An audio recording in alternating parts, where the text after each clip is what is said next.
Hi, this is Johnny, and today we're rebuilding a Fox shock.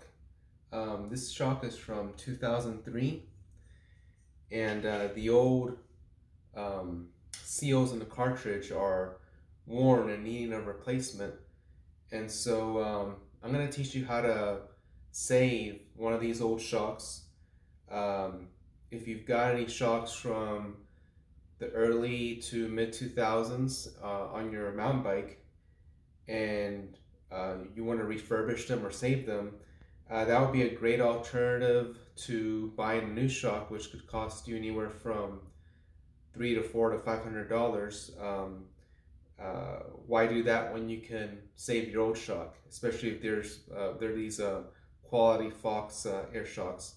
Now, what I had to do was, since they no longer, or Fox no longer supports this specific model, which is the original float, I had to combine a couple of seal kits to get the seals that I needed for this shock.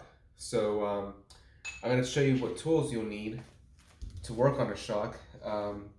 It's nice to have a pick to pick off the seals from the shock, and then to open the cartridge and get into the shock.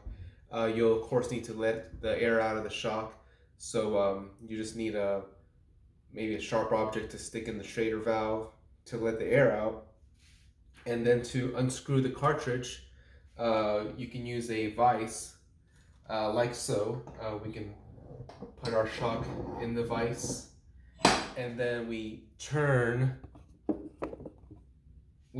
this cartridge and unscrew it until it pops free of the shock. And so that's the process basically to rebuilding your shock. I'm gonna put it together and then show you guys what the finished product is. And keep in mind, before, it wouldn't hold past about 175 psi.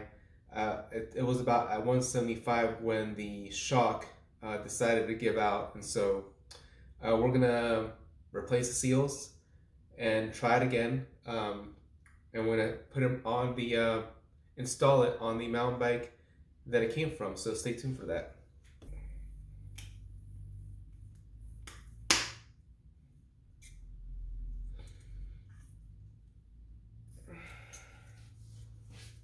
Sit back on the vise.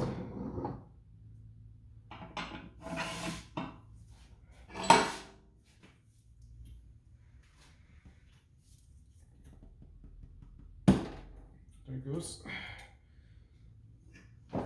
So we pop the cartridge back on, like so.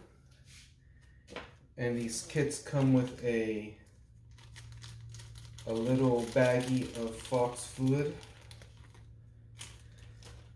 So what we did was we basically replaced the seals inside the cartridge.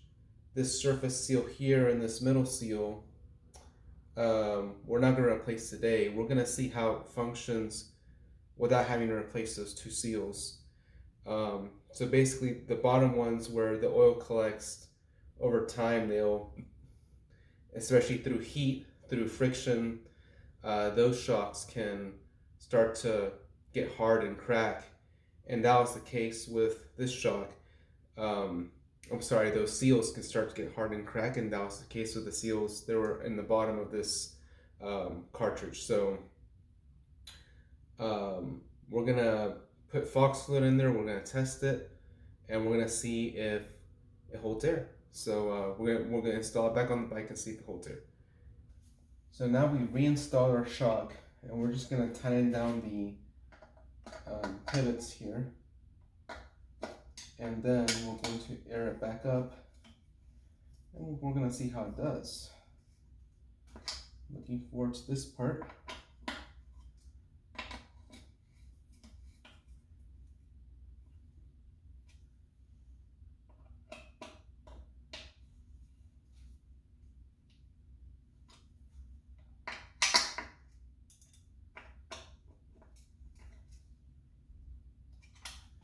Okay, now we're gonna get our shock pump.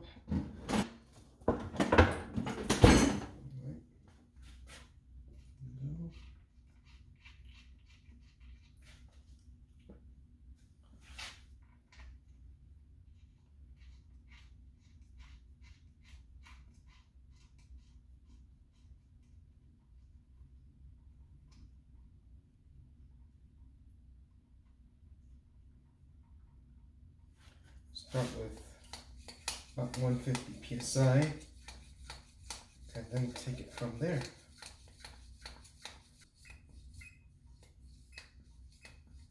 So far, so good. Holding pressure like a champ.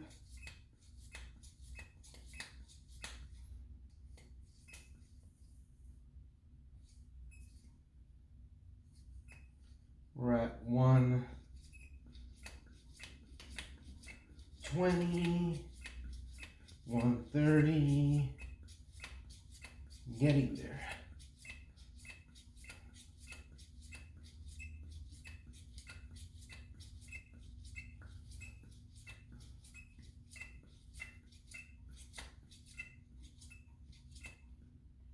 And 150.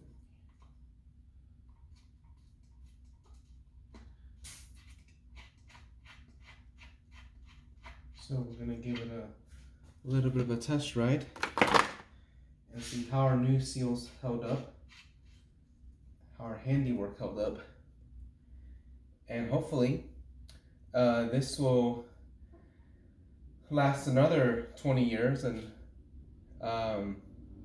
save a couple hundred, $300, $400, $500 on getting the latest and greatest technology if the old technology can be easily serviced and fixed. So stay tuned. So I've gone ahead and replaced all the seals, well, the bottom seals on the shock, and that seems to have done the trick. I set it at my rider weight, which is about 180 to 190 pounds. There's my current sag, which is at 25% sag, which is kind of where you want it. And so this seems to be holding air just fine. And if you guys again have an old shock, 20-year-old shock like this 2003 or circa 2003 Fox float, get a couple of seal kits. I'll leave them in the description down below of the serial numbers that you'll need, and you can service at least the bottom cartridge, half of the cartridge of your shock. Again, thanks for watching, and stay tuned for more tutorial videos on how to do this stuff. Thanks again.